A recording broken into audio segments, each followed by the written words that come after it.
Alright, so you guys have been really patient on waiting for me to actually drop this video. Honestly, I've been going through a lot of not so cool stuff in my life. Even after I asked for the ideas of what to do, just more personal issues. However, I sought to rectify that. So what I decided to do was I tried to infuse some excitement into my life. And how did I do that? I bought a new capture card. I know that sounds very silly to you guys, but you have to understand, I am a tech nerd junkie, especially when it comes to capture cards. This was a capture card I was looking at for years, and now that I finally have it, it was literally all I needed to get that spark to make videos and stuff again. Nevertheless, we'll talk about that in a later day.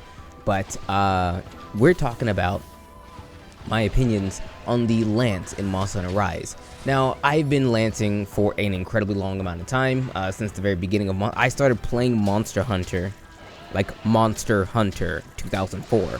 I played in 2005 with the lance. I've main lance in every single iteration of Monster Hunter, and it's just kind of my thing. People know me as the lance guy. I am the lance guy. I'm the guy who uses the lance, who's not a very flashy player, but I get results, I get it done. I usually don't tend to cart because I'm pretty safe, and I love that R2 button. Nevertheless, the lance in this game is, honestly, to be very fair, incredibly similar to that of the World Lance, which is not bad, because I did say the World Lance was probably my favorite lance due in part to the change they added to the lance itself, i.e. the super guard, the forward thrust, the forward steps, you know, you can like dash forward. Those are the biggest things that change with the lance, on top of some of the mobility options, or not necessarily mobility, but like the quality of life fixes where it allowed you to actually do certain combos that you couldn't necessarily get away with from before. Meaning you could go from counter thrust, forward poke, upward poke, to counter thrust, upward poke, upward poke. I know it sounds very silly for people who don't really know much about the lance, but there was a time if you tried to counter poke with the upward poke, you didn't get anything. That button was dead. Okay, so after they fixed all these small little nuanced things and melded it all together to what we know as the Monster Hunter World Lance, I thought it to be the best version of the lance in all of existence. Now, here's where we talk about Rise. Rise, for the most part, the one thing to know is that a lot of the weapons, if not all, I haven't checked all of them, but a lot of the weapons are actually sped up on their animations. They're sped up on their animations and sped up on the attack. So the speed in which you actually attack monsters is a little bit faster, not grandly faster, but someone who's played slow lance for a long time, I've noted that it's a little bit faster. It's not, again, exceptionally faster. It's probably like 10% faster or something like that. So it allows you to put a couple more hits down range, which actually helps you come out of certain situations that you normally couldn't do so because you would find yourself trapped, i.e. let's say you're getting hit with some wind pressure, or better even yet, you're doing a counter and you whiff the counter, and then usually you'd have to wait for the whole animation to be over with. But since the animations are sped up, you have a few more extra frames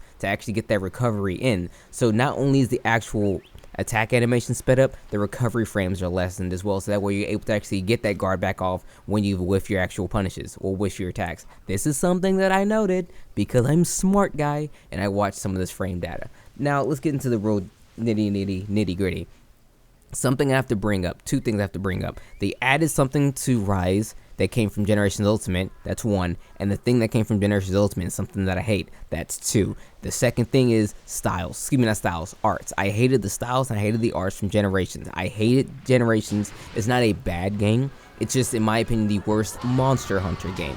Well, not mechanically, literally, Monster Hunter exists, but as it stands, I just like it the least. So what they did with the silk bind attacks, they actually introduced, not introduced, but they reintroduced Enraged Guard. I don't know what it's called in this game. I don't care. It's a false name. It's called Enraged Guard. Those who don't know, for the uninitiated, Enraged Guard allowed you to actually set yourself up for like a really strong attack, like you're blocking, as you do because you're a lancer. But it's like a charge kind of thing. You will see it's fancy animation, and then you set shit up to block anything or block something. The stronger the hit that you block, the more damage increase you get off of your weapon. So if you block a really strong attack, the damage that would have caused you, if it's a really strong one, goes in turn to your lance. So you block, you get a damage buff, okay? It's a temporary thing. In Generations, it lasted for as long as the art was actually active. So I know there was 3 levels to it. So however, whatever level tier you had, is how it lasted, and actually determined how much of a damage buff you got as well. Small nuance thing. Nevertheless, in this game, it's a silk bind attack, and it essentially follows the same exact suit. You guard something, you get attack boost, and the thing is, it lasts really short. Like, the time in which you keep it is actually quite short. You can't sheathe your weapon and walk around with the buff. If you sheathe your weapon, the buff goes away. It lasts as long as it takes for you to recharge, I believe, a wire bug, that's what they're called. But this is cool. This is me almost being hypocritical, because I felt like the styles in the game of Gen was dumb. I didn't like the arts, I didn't like the styles, because what it did was it forced you to find the best combination, period, and literally use nothing else. There was no reason to use Guild Lance or Adept Lance or other things. Well, there were reasons to use these things, but for the most part, you use Striker Lance, you had Enraged Guard, you had Corkscrew Jab, and if you're weird, you use Absolute Readiness, but if you're smart, you lose Absolute Evasion. Why Absolute Evasion? Because you can get out of the situation in its entirety, and you can reset yourself as you feel fit. But we're not gonna get to that. That's Gen. This is right. So nevertheless, so you do now have the ability to actually utilize your Enraged Guard. Now, I know silk bind attacks are essentially just the arts, and I'm pretty sure you can select which ones you want to use. It's just the fact that I feel like it was systematically nerfed and also buffed at the same time. It was nerfed so that way the time limit actually is reduced, and how you have to actually use it was reduced as well, i.e. if you put your weapon away, you completely lose a buff altogether and you have to start over again. These things were needed, because before, you popped in Rage Guard and you went absolutely to town on a monster and you just decimated their entire face forever. No, it took no time at all. God forbid you're fighting a hyper monster. If you hit the hyper parts like pretty accurately, you can get Enraged Guards for the entirety of the fight. Now, one thing I always did say was the biggest thing that made World the greatest in terms of how the weapons actually worked mechanically was the fact that they took what Gen did, which introduced styles and arts, and just incorporated into the actual base weapon itself, which is one thing that I 100% believe is to why I think that the 5th generation has the best weapon mechanics of all time in Monster Hunter. Because they took all the flash and all the good things that they actually did come from the 4th gen, the generation gen if you will, that actually incorporated the styles, the unique abilities, the unique mechanics, the unique animations, the really cool attacks and whatnot, and just baked it into the weapon. You know what I mean? Like, why beat around the bush? Make me nice all the time, okay? So that's actually a really good thing, and I'm really happy that I have to actually do that for the Lance. So in this case, you get to use the silk bind attacks. Again, I'm not entirely sure if it's selectable, because if it's selectable, it's akin to that of the styles and whatnot, but even if it's not, I'm genuinely only going to run the Enraged Guard one anyway. I forget what the other one does. It's not important. It's really not. Just use the Enraged Guard one. I think the Enraged Guard one like duct tapes you to the monster. Who cares, okay? The mobility options for the Lancer are fantastic. The speed in which you can move around, like forward advancing, forward thrusting and all that, is so quick now that a few times you'll find yourself out of range of a monster, and you can cover that ground very quickly, whereas back in there you had to definitely sheathe the weapon. In this case, it's not the point. Well, it's not the case anymore. So, long story short, and I'm essentially gonna like end the rant here, I feel as if the Lance in this particular game is the best the Lance has probably been yet, simply because of two very small buffs. The fact that they increased the DPS speed of the Lance by about, again, roughly 10%. I don't know the exact numbers, I just know the animation is sped up. So it's good to know that you can do a little bit more damage in that regard. Also, by reinstating the Enraged Guard mechanic, but also nerfing it a bit to where, not nerfing it, let's just say balance, by balancing it to the point to where it doesn't feel overpowered, and it fits closer in with the actual weapon, as opposed to how the styles and the arts thing work. Because if you were to not run Striker, you would still try to run Enraged Guard, but then you would still be limited in your options, how you would want to run things. But nevertheless, you never left home without a Enraged Guard. It'll probably be the same case with the silk bind attacks in here, but the fact that they're just baked into the weapon altogether is a much better thing than having to actually fiddle around with the arts and things like that. So that's what I like. I like that. It was a very small thing for them to fix, but it was one of the things that actually made me really like how they made the change to the weapon. So I know that was a very weird video. I guess you guys really thought I was gonna like do a super Lance breakdown, but truth be told, this is the demo. There's nothing I can really say that that's 100% gonna be 100% concrete. because it's, again, just the demo. Once the full game comes out and I get more hands-on with it, I'll probably be able to actually break down the weapon in its entirety. Things that you guys are probably looking forward to see, like when talking about the new charged up backhand slap that the Lance has always had but was always trash. It's good, but I still don't really... I guess we could talk about it real quick. I'm always off the cuff, so let's talk about the new charge attack. I almost didn't want to talk about it because I don't feel like it's that great, but I at least want to give my piece on it. It's a good attack. The one thing the Lance has always lacked is a single strike power attack.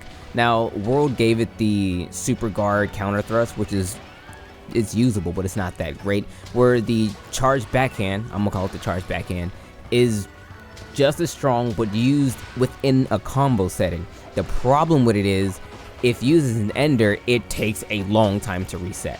It takes a long, the startup is too long for the payoff not to be the same, you know what I mean? And as the Lance, you move quicker, you have faster single strikes, and that's how you get your damage. So I don't know, one would think that adding a really strong charge attack to the Lance would be great, but I don't know. It's not, I'm not gonna say it's bad. It's just that I should probably work with it a bit more, actually give a better assumption to it once I actually like really start using the Lance for this game. The truth be told, I'm bouncing around with Monster Hunter games as it stands right now. So this is, I'm not gonna say like, again, like a full breakdown. This is more of like a first impressions. My first impression of it is that it's not that it's bad. It's just that I still need to be convinced that it's great. That's that. I need to be convinced that it's great. It is good. Do not get it wrong. Don't walk away from this thinking that I think it's a bad thing. I just don't think it's a great thing. It is to be seen in the future how nice it'll be once I actually get more hands-on with it and maybe even try it some more. You know, opinions change. Okay? So there. And with that being said, everyone, it's been your boy Dak908, aka the Dig Dug himself. Thanks so much for watching. I know this is a bit of a weird type of video, but I don't know. I kind of feel like I got my zing back. I kind of just want to talk to you guys really off the cuff about the Lance in this game. After having played it for a little bit, I at least should give you guys my full-on thoughts and opinions and so on. So forgive me if the video didn't come out as cleanly as you guys thought it could have been. Well, I haven't made a video in quite some time and haven't made consistent videos in quite some time, so I'm a little bit out of practice. I gotta kind of let me fall back in, you know, let me get back in the saddle. Now, I'm feeling better. I really am feeling better. Buying this capture card was a huge boon for me. I guess now the video's over, let's talk about the capture card real briefly. So, it's a Live Gamer 4K, AverMedia Live Gamer 4K. It records so nice that the raw footage is way better than what you're looking at right now. I swear to you that the raw footage looks better than the damn game that I'm playing. Like, I will look at the raw footage and be like, it looks better than what I actually recorded. Like, I was playing 3 Ultimate the other day, well, excuse me, earlier today, and I was recording, and I don't know if for those who know, you know, 3U has like this foggy haze over the entire game. It was done systematically. I said that twice today, 3 times even. That's not even the right word, but it was done simply because the 3DS wasn't a very powerful system, so they kind of added a little fog to it to make the game feel soft, so that way the textures aren't too sharp and jagged and make the game look bad. It was a graphic design, but with the raw footage, I swear they completely take the haze off and the game looks fantastic. It's so weird. Like, you have to see it from my perspective. YouTube is not going to do it any justice, but I'm super excited with this thing. I've been dying to get a new capture card. I've had the exact same capture card for 7 to almost 8 years, so I'm glad I got the upgrade. But yeah, finally the video is really done now this time. Stay tuned for the gun lance video. That one will come out tomorrow. With that being said, it's been your boy for real this time. Take care.